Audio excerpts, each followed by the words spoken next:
He visto empresas donde los directores nunca ponen un centavo de su bolsillo para comprar acciones. Ahora reciben roles gratis, pero ni uno solo, repito, ni un solo título lo adquirieron ellos mismos. Están ahí, decidiendo quién será el CEO, definiendo salarios y bonificaciones, pero nunca han experimentado de primera mano lo que significa invertir en su propio negocio. Y eso, sinceramente, es algo que me deja perplejo. Toda mi vida he evitado las consultorías de compensación como la peste. Ni siquiera encuentro las palabras para expresar lo absurdo que lo encuentro. Si una junta directiva contrata a uno de estos consultores, para mí es como firmar su propia sentencia de muerte. El mercado está lleno de disparates en este campo, y lo peor es que no los veo desaparecer. Al contrario, solo tiende a empeorar. Mira cómo funcionan las cosas, cada uno copia lo que hace el otro.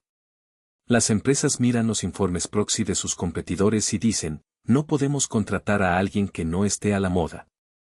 Y luego entra el departamento de recursos humanos, que solo sirve para validar lo que dicen los consultores. ¿Y adivina quién obtendrá más trabajo? El consultor que sugiere pagar al CEO por debajo del cuarto cuartil, porque, al fin y al cabo, los resultados también están por debajo.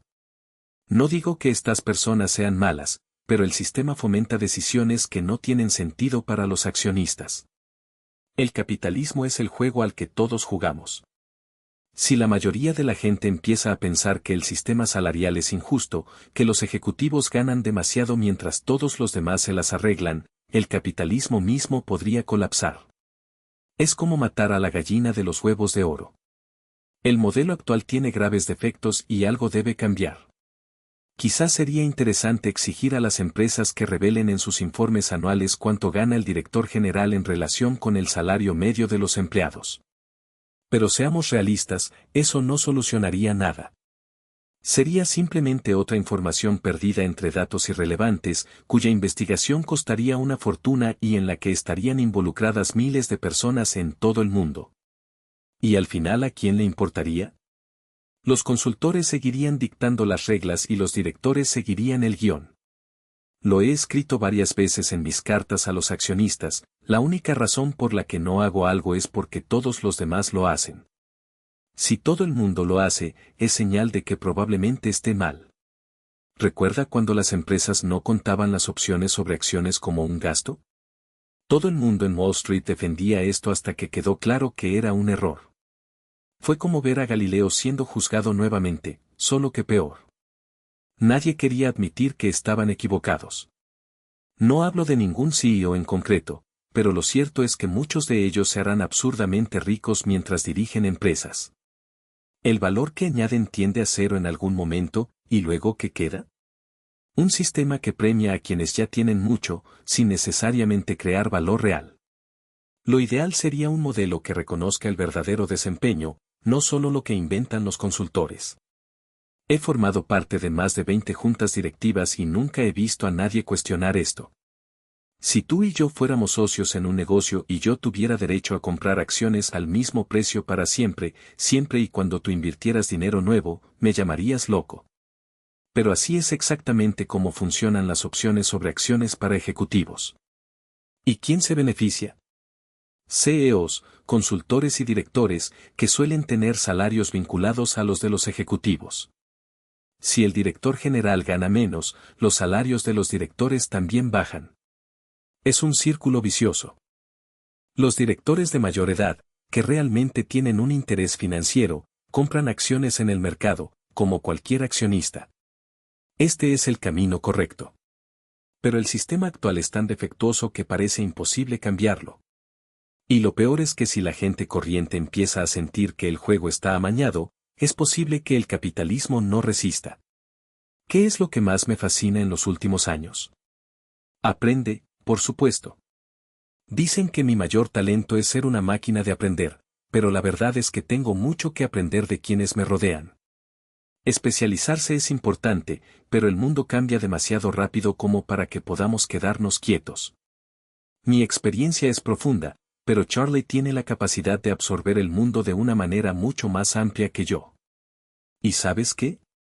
El mundo se vuelve cada día más fascinante. El mejor momento es cuando te das cuenta de que te equivocaste en algo. Es entonces cuando comprendes que tus viejas ideas no eran tan sólidas como pensabas y necesitas reinventarte. No es fácil, por supuesto. A veces ni siquiera sé si elegiría hacerlo de otra manera. Pero miremos a Estados Unidos, políticamente es un caos, pero también una lección viva de lo rápido que cambian las cosas. Me encanta tratar de entender no solo lo que va a pasar, sino lo que ya está sucediendo ahora. No tengo ninguna idea mágica para compartir, pero tal vez tú sí. Ya sabes, cuando Warren compró acciones de Apple, fue una señal clara. Incluso bromeó en Omaha, preguntando si podía prestarle un iPad. ¿Y qué muestra esto? Que incluso los mejores inversores siempre están investigando, siempre aprendiendo y, lo más importante, nunca olvidando las lecciones del pasado. Basta ver lo que pasó con Puerto Rico. ¿Quién hubiera pensado que un territorio americano iría a la quiebra? Lo predije, porque actuaron como tontos. ¿Y nosotros? No compramos ni un centavo de esos bonos. En Europa, entonces, es aún más absurdo, los bancos se ven obligados a incluir bonos soberanos en sus balances, pero a nadie le importan los griegos. Los únicos bonos que valen algo son los bonos alemanes. En cada rincón de Berkshire puedes encontrar personas que actúan con sentido común, y eso es reconfortante. Cuando combinamos esto con el oportunismo, es como jugar al póker con dos manos en lugar de una. Tener dinero en el bolsillo ayuda y hemos atravesado muchas tormentas. Hay cosas que hemos hecho en los últimos 10 años que nunca antes hubiéramos considerado. Es curioso cómo el tiempo cambia las perspectivas. ¿Recuerdas ese libro que mencioné, escrito en 1776? La riqueza de las naciones de Adam Smith. Mostró cómo todas las grandes empresas de la época acabaron colapsando, pero también enseñó algo valioso, la importancia de lo que llamó el método de gestión. No aprendí esto en la escuela, pero a veces es exactamente lo que marca la diferencia. Mire a American Express y ese escándalo petrolero. O para Apple, años después. En algunos casos, se aprende más haciendo preguntas que cualquier otra cosa. El libro de Phil Fisher lleva décadas diciendo esto, y Charlie siempre lo reforzó. Algunas empresas que eligió como ganadoras no funcionaron, pero la idea central es que, en muchos casos, solo hay que preguntar. Cuando me interesaba la industria del carbón, por ejemplo, no andaba adivinando números. Iba a ver a los directores generales de las empresas más grandes, hablaba con ellos y, al final, les hacía dos preguntas sencillas. Si tuvieras que desaparecer durante 10 años y dejar todo el dinero de tu familia en una sola acción de este sector, ¿cuál elegirías y por qué? Y luego, si tuvieras que apostarlo todo contra un competidor, ¿quién sería y por qué? A la gente le encanta hablar de rivales, y después de 10 conversaciones como esa, acabas entendiendo más sobre la economía de ese sector que cualquiera de ellos. A veces el método funciona, otros, no. Pero cuando funciona, es poderoso. Charlie quiere saberlo todo, mientras yo me concentro en lo que ayuda a Berkshire. Pero esta actitud de no dejar nunca de aprender es lo que realmente importa. Como dicen, el secreto no está en proponer nuevas ideas, sino en deshacerse de las malas.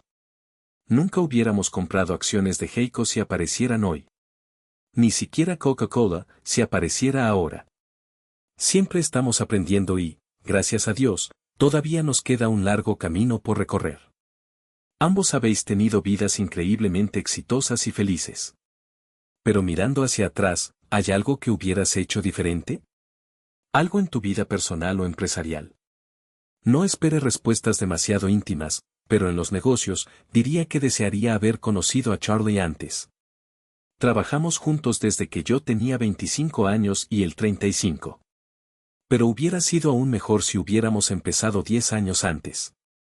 Imagínese, los dos en la misma tienda de comestibles, aprendiendo las mismas lecciones desde una edad temprana. Respecto a las inversiones, hay una cosa que siempre me molesta, la depreciación. Float es maravilloso, primero obtienes el dinero y luego pagas los costos. Pero la depreciación es lo contrario, primero la gastas y solo después registras el costo. Es como un flotador inverso y no es nada bueno. Por lo tanto, Prefiero comprar una empresa que no requiera grandes inversiones en activos fijos y genere efectivo libre, que una empresa que necesite gastar fortunas en depreciación para lograr el mismo resultado. Quizás escriba más sobre esto el próximo año, porque, es pura ilusión. Y, por supuesto, Wall Street tiene todo el interés en aferrarse a métricas que inflan las cifras, después de todo, generan más apalancamiento, valoraciones más altas y todo lo demás que alimenta el circo financiero. En los últimos años esto se ha puesto de moda. Pero, en mi opinión, se trata de estadísticas peligrosas que distorsionan la realidad y solo sirven para engañar.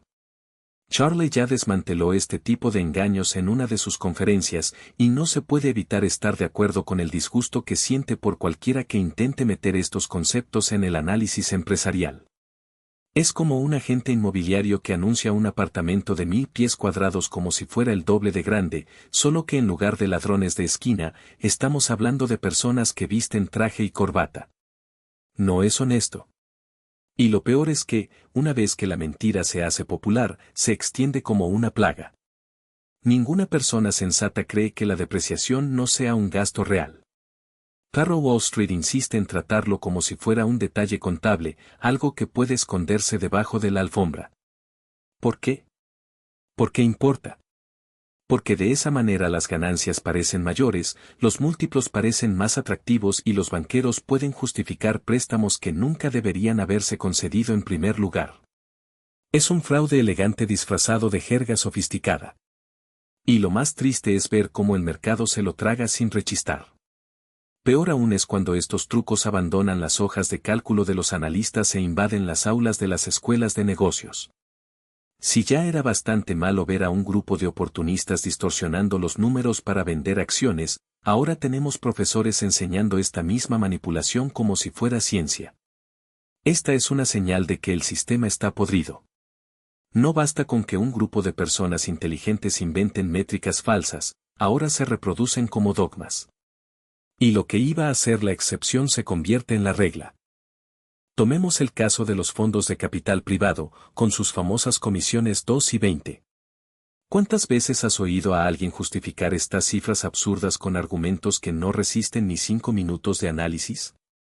Una comisión de gestión del 2% sobre un fondo de $1.000 millones, más un 20% de beneficios, y todo esto mientras se enmascaran los costes reales. Se ignoran los rendimientos ajustados al riesgo y se oculta el rendimiento real detrás de métricas inventadas.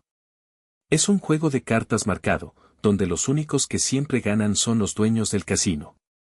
Pero mientras haya tontos dispuestos a pagar, el espectáculo continúa. Y lo que más me irrita es la naturalidad con la que se acepta todo esto.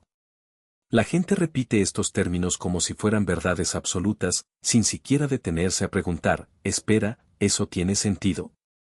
Es como si, cuando te pones el uniforme de inversor profesional, automáticamente perdieras el derecho a cuestionar. Pero no creo en esa idea. Si un negocio solo luce bien porque alguien decidió ignorar la depreciación, inflar el EBITDA o inventar un nuevo múltiplo mágico, entonces no es bueno, es una trampa. Y las trampas, tarde o temprano, siempre cierran.